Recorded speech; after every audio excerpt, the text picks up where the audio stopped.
Mi nombre es José Antonio Méndez y os doy la bienvenida a un nuevo episodio de Comentarios desde la Barrera. Ya hay fecha. Fumata blanca para que por fin se celebre el Congreso del Partido Popular de Extremadura. El señor Monago ha tenido a bien comparecer ante los medios de comunicación para desvelar el misterio. Será el 16 de julio, en Badajoz. Ha costado, el proceso ha sido largo y tortuoso, pero los militantes del Partido Popular ya saben cuándo y dónde tienen que adquirir las entradas para asistir al circo montado para que María Guardiola salga ungida como la próxima presidenta de la formación.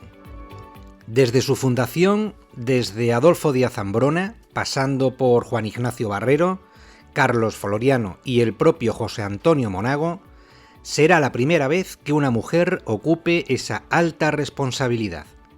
Y todo porque desde Madrid han tenido a bien prohibir la celebración de primarias con el absurdo argumento de que no se puede poner en tela de juicio la unidad del partido.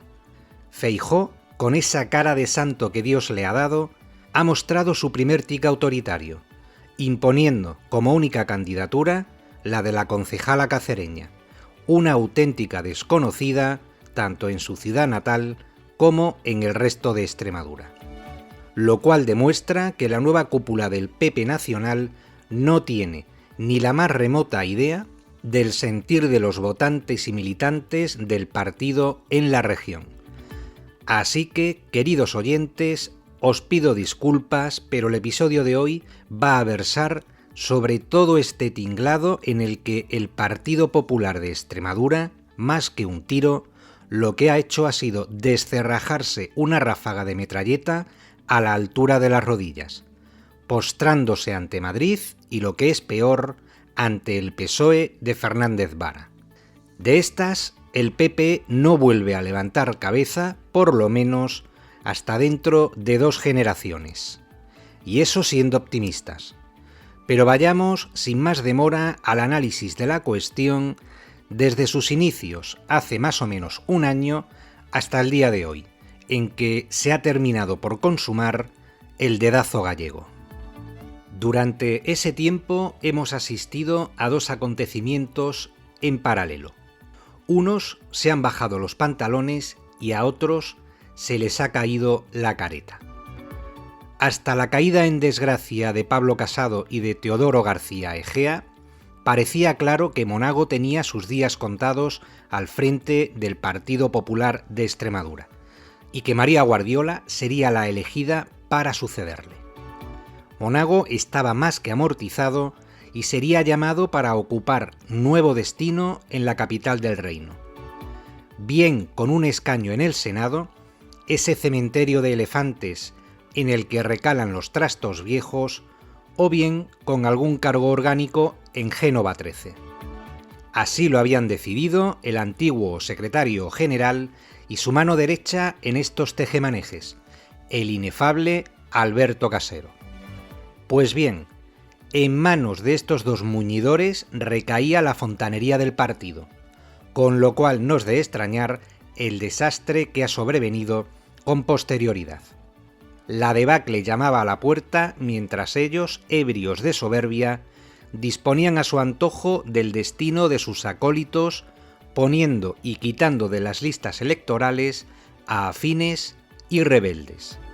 Así de endeble es la condición humana y así, por desgracia, son las tripas de los partidos políticos. Olvidaos de eso que proclama la Constitución de que su estructura interna y funcionamiento deberán ser democráticos. Nada más lejos de la realidad. Un partido político es lo más parecido a una secta, adoración y obediencia al líder supremo. El que quiera prosperar ya sabe cuáles son las condiciones. Cuando parecía que desde la planta noble de Génova tenían atada y bien atada la sucesión de Monago, resulta que apareció en el escenario de esta tragicomedia un actor inesperado, Fernando Pizarro, alcalde de Plasencia durante 3 legislaturas consecutivas con mayoría absoluta. Arropado desde las redes sociales por una serie de militantes y de cargos públicos, hizo el ademán de levantar la mano para mostrar su desacuerdo con el conchaveo que se traían desde la capital. Si María Guardiola era designada candidata por el sector oficialista, él lanzaba el órdago de las primarias para que fueran los militantes quienes decidieran el envite. Pero inició ese movimiento de manera muy tibia, quedando todo en una especie de nebulosa, optando por un juego de apariencias en el que trataba de mantener a salvo su imagen de chico bueno y obediente, que no descubriría sus cartas hasta que se convocara oficialmente el Congreso Regional. Parecía que todo formaba parte de una estrategia consistente en mantenerse en un segundo plano para no herir susceptibilidades, hasta que tuviera la certeza y el apoyo suficiente como para asestar el golpe definitivo. La suerte pareció sonreírle tras la defenestración del tándem Casado-Teodoro. Con ellos caía también la influencia de Casero y de los presidentes provinciales, Laureano León por Cáceres y Manuel Naharro por Badajoz, principales valedores de la candidatura de Guardiola.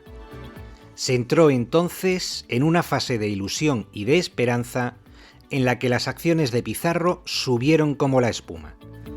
Pero todo eran suposiciones. Ni Pizarro daba el paso de presentar su candidatura oficial ante unas posibles primarias, ni desde Madrid retiraban sus credenciales a María Guardiola. Es más, ni siquiera Monago renunciaba expresamente a la reelección. Todo estaba en el aire. ¿Se presentaría Monago? ¿Habría primarias? ¿Serían Pizarro y Guardiola los únicos candidatos? ¿Avalaría Feijóo unas primarias o impondría una lista única? Demasiadas preguntas sin resolver a un año de las elecciones autonómicas y municipales. Mientras se despejaban estas dudas, el PP de Extremadura se convertía en un volcán a punto de erupcionar. Monago, al que todo el mundo creía muerto y enterrado, había resucitado para sorpresa de propios y extraños. Aparentemente se mantenía al margen de la refriega entre guardiolistas y pizarristas, observando desde las alturas, con una mezcla de desprecio y de arrogancia, el chapoteo de su antiguo delfín. La opinión del mayoral extremeño solo sería tenida en cuenta como mero trámite, por deferencia a sus antiguos galones, a efectos de no dejarle en mal lugar de cara al rebaño que llevaba pastoreando desde 2008. Pero, en realidad, todo vendría impuesto desde Madrid. Monago sería el enlace que transmitiría a Pizarro las órdenes de Feijóo. Y esas órdenes eran claras y no admitían lugar a interpretaciones. Pizarro debería abandonar la carrera por hacerse con la presidencia del partido. Ese sería el último servicio de Monago en Extremadura antes de poner rumbo a la capital para tomar posesión de su nuevo cargo. Debería poner orden entre sus filas, ahogando las aspiraciones de su eterno heredero. Y es que Madrid sí paga traidores. Monago representa el arquetipo de político agradecido. Indigno, pero agradecido al fin y al cabo. El papel que ha interpretado durante estos meses no le ha dejado precisamente en muy buen lugar. Y lo que se presuponía, tras la expulsión de Casado, que iba a ser un horizonte despejado para las expectativas de Fernando Pizarro, con sus simpatizantes cantando victoria por adelantado, resulta que por esos caprichosos avatares de la política, al final todo ha quedado en un espejismo, con Pizarro corrido a gorrazos después de que hasta el apuntador le leyera la cartilla en cada reunión a la que era convocado para que desistiera de sus ínfulas de grandeza. Quería pasar de simple monaguillo a cardenal sin solicitar las dispensas pertinentes. ¿Ha podido Fernando Pizarro hacer algo más que mantenerse a la espera mientras otros decidían su futuro? ¿O no le ha quedado más remedio que plegarse a las directrices de Génova XIII? Yo solo digo una cosa, y si me lo permites, Fernando, te voy a hablar en tono directo, como si estuviéramos sentados frente a frente. Espero que me concedas esta licencia a pesar de no conocerte más allá de las noticias que cuentan de ti los medios de comunicación. Si estabas dispuesto a plantarle cara al aparato del partido, si tan convencido estabas de tu decisión, tenías que haber ido a por todas, porque tú, precisamente, ni eres un recién llegado a la política ni desconoces las reglas del juego. Desde el momento en que defendiste las primarias y te postulaste como candidato, sabías perfectamente que recibirías todo tipo de presiones para dar marcha atrás. No sé cuál habrá sido tu estrategia cuando empezaste a gestar este plan, si es que había algún plan, pero lo que está claro es que te ha faltado determinación, dejando a los pies de los caballos a aquellos que apostaron por ti como única solución posible para emprender la tarea de renovar la estructura del Partido Popular de Extremeño. Tú eras su última esperanza, pero tu cobardía te ha delatado. Resulta que tus huestes han estado capitaneadas por un jefe que a las primeras de cambio ha optado por firmar un tratado de paz sin condiciones. Cuando el deseo de tus partidarios era presentarse al campo de batalla, prefiriendo caer con honores antes que sufrir la humillación de la rendición, tú te has dedicado a maniobrar a sus espaldas para quedar en buen lugar y mantener incólumes tus intereses políticos. Fernando, querido, con todo esto se ha puesto de manifiesto un hecho incontestable, que no eras el candidato idóneo para presidir el PP de Extremadura y ni mucho menos para aspirar a ser el presidente de esta comunidad autónoma algún día. Has demostrado, eso sí, carecer de la personalidad y del carácter que se exige para este tipo de retos. Y la prueba máxima de tu felonía ha sido la vergonzosa rueda de prensa que diste el otro día para explicar lo inexplicable. No te dolieron prendas en reconocer que renunciabas a tus pretensiones por lealtad al partido y a la ciudad de Plasencia, y que dabas un paso atrás porque alguien tenía que hacerlo y para no provocar una fractura de difícil solución, que nadie te había impuesto nada y que todo partía de un profundo periodo de reflexión. Pero vamos a ver, Fernando, ¿tú te crees que nosotros vamos a comulgar a estas alturas con ruedas de molinos? ¿Para eso das una rueda de prensa, Fernando? ¿Para mentir como un bellaco? ¿Tanto tiempo callado, escondiéndote a través de personas interpuestas para salir a la palestra a tomarnos el pelo? No, Fernando. Mira, tu renuncia no se debe a un periodo de reflexión. Tu renuncia se debe a que te han exigido que no fueras por ese camino. No te ha sido por voluntad propia, Fernando. Lo has hecho porque te has dejado presionar. En fin, más valdría que te hubieras quedado callado. Siempre nos hubiera quedado la duda de si eras tan incompetente como tus enemigos se encargaban de manifestar cada vez que tenían ocasión para ello. Tú solo te has desenmascarado.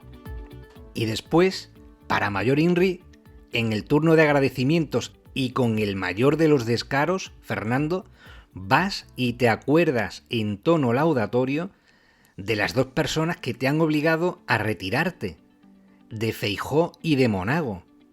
Fernando, macho, menudas tragaderas tienes. La próxima vez que te dé por reflexionar, desiste de ello. Está claro que ese ejercicio de recogimiento intelectual no te sienta, pero que nada bien. Seamos sinceros, Fernando, has traicionado una noble causa. Ahora sabemos que ese estandarte no estaba en las mejores manos. Tendrá que venir otro que lo alce sin miedo a represalias y con menos favores que pagar. Está claro que tú no eras el elegido. Y ya sabes que a partir de ahora tus legítimas aspiraciones quedan reducidas al ámbito estrictamente municipal. Todo esto suena, por duro que parezca, a fraude. Ese es el sentimiento que cunde entre tus filas. Dudo mucho que te puedas reponer de este traspiés. No sé cómo andarán las cosas por Plasencia, pero con poco que te apriete el candidato socialista, supongo que también dirás adiós a la alcaldía, cargo para el que dijiste que no te volverías a presentar. ¿Quién va a creer ahora en tu palabra, Fernando, cuando tú eres el primero en incumplirla? En todo este episodio has dilapidado la confianza que los placentinos pudieran depositar en tu gestión. Mucho me temo que eres un cadáver político. Gruesas palabras, efectivamente, Fernando, pero reflejan toda la realidad. Aunque todo dependerá, como digo, del candidato que presenten los socialistas como cabeza de cartel en las municipales del año que viene. Si se diera el caso de que fuera tan malo como tú, es posible que hasta tus vecinos te sigan prefiriendo. Así de acomodaticia es la voluntad de eso que llamamos cuerpo electoral. ¿Y a partir de ahora qué?, os preguntaréis. Pues muy sencillo, yo os lo explico. María Guardiola ha visitado Guadalupe para presentar oficialmente su candidatura a la presidencia del PP de Extremadura bajo el lema, pásmense, de renovar para ganar. Insisto, si es que nos toman por imbéciles y que no se les caiga la cara de vergüenza. ¿Renovar?, dice Guardiola. Pues una de dos, María. O mañana mismo echáis a Laureano León y a todos sus lacayos, o cambiáis de eslogan. De lo contrario, no habrá quien os crea. De nada sirve renovar la cúpula del partido si quienes manejan los hilos son los mismos que llevan chupando del bote desde hace 15 o 20 años. ¿A qué precio ha conseguido María Guardiola su designación? Pues a uno demasiado caro. Al de la división interna, que es lo que ha provocado Feijóo y es el legado que deja Monago, desoyendo las voces de la militancia y confundiendo unidad con unanimidad. El socavón en las bases del partido es de tal calibre que ya veremos lo que tarda en recomponerse. Pero eso a los dirigentes populares les da exactamente igual, mientras ellos sigan viviendo de la mamandurria, que es de lo que se trata. Pues anda que no están ellos bien a gusto sin arrostrar el desgaste de las responsabilidades de gobierno. Así se pueden tirar una legislatura o las que hagan falta. Sus aspiraciones, por desgracia, se limitan a eso, a mantenerse en la oposición con más pena que gloria. Y en clave regional, el precio a pagar por todo este desaguisado será que en Extremadura tendremos socialismo para rato. Porque lo que está claro es que, o mucho me equivoco, o María Guardiola no se convertirá en la nueva Isabel Díaz Ayuso. Las comparaciones son siempre odiosas, pero en este caso mucho más. Entre otras cosas porque Guardiola jamás de los jamases se enfrentará al nervio central de su partido, tal y como sí ha hecho la dirigente madrileña. Guardiola, por el contrario, bailará siempre al son que le marquen desde Madrid, que para eso la han colocado donde está. Ese será su pecado original. Tendrá que andarse con ojo para que las justas reivindicaciones que haga desde Extremadura no incomoden a los dirigentes nacionales. Es decir, demasiadas servidumbres, demasiadas cadenas como para volar en libertad. Demasiado lastre, en una palabra. Y de eso, por supuesto, se va a aprovechar Fernández Vara, que ni siquiera ha tenido que tirar de florete para asestarle una estocada a su oponente. Y es que le va a dar sopas con ondas. Todo le ha venido rodado.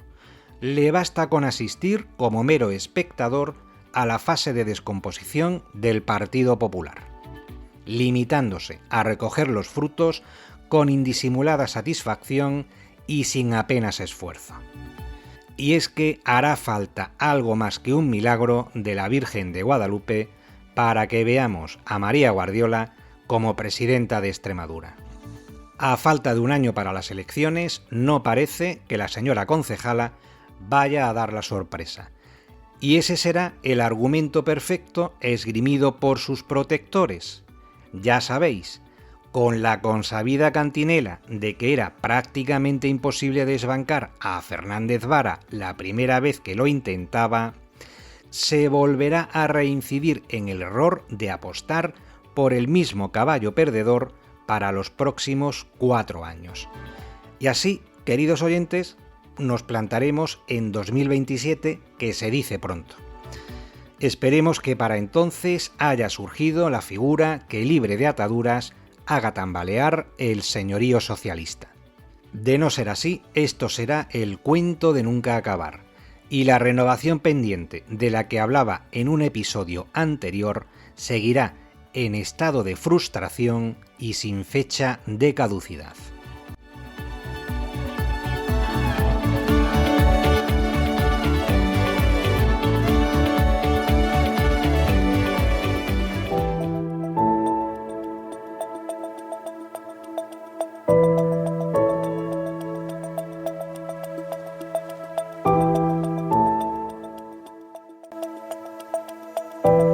A poco que uno haya estado atento a los acontecimientos que han rodeado el proceso para elegir al nuevo presidente del Partido Popular de Extremadura, habrá podido observar que esto de la política se reduce a un juego de espejos en que el objetivo consiste en aparentar que efectúas determinados movimientos para ganar tiempo, pillar a tu rival desprevenido y hacer justo lo contrario de lo que esperaban.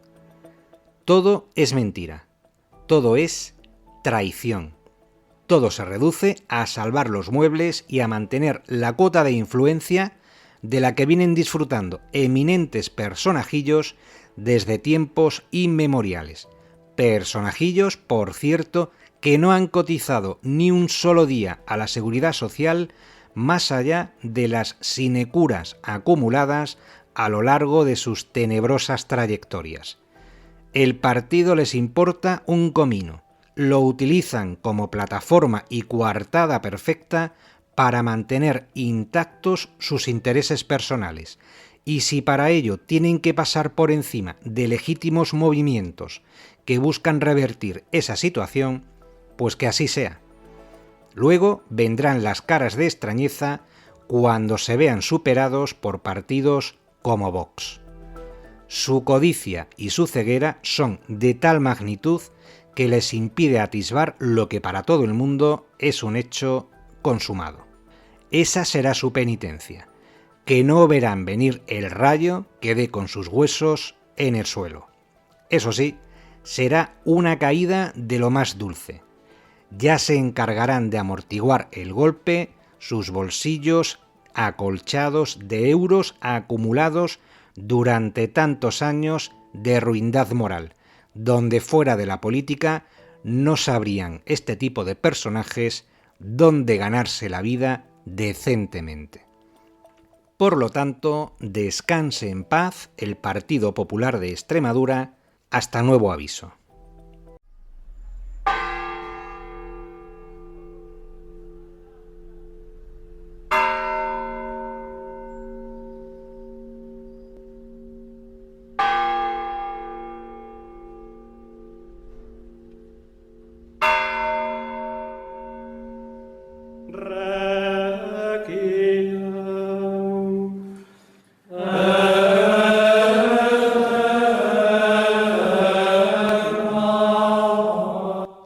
Ya se oye cómo repican las campanas, ya se divisan de riguroso luto a las plañideras y a los fieles que con lacónica cadencia se arremolinan junto al cadáver. Ya se advierte la presencia del párroco que ha de oficiar el funeral y administrar la extremaunción. Ya se pone en marcha el cortejo fúnebre camino del Camposanto. Ya se oyen los lamentos de quienes gimotean su pérdida sin el más mínimo remordimiento. Ya se ve, en fin, el féretro penetrando en la tierra, ya las falsas condolencias de quienes lo han dejado morir en provecho propio. Mientras todo eso sucede, leemos en la prensa regional las primeras hagiografías sobre María Guardiola, que si joven madre de familia, que si mujer íntegra, preparada, luchadora, comprometida. Si yo no digo que no, si yo no lo niego. Lo que pasa es que ese tipo de palabras son las que se suelen predicar cuando se habla de una persona y no se sabe qué decir. Vaguedades y palabras huecas. En fin, queridos oyentes, que este es el panorama a día de hoy. Las consecuencias las empezaremos a experimentar dentro de un año. Hasta entonces, disfruten del funeral más largo de la historia.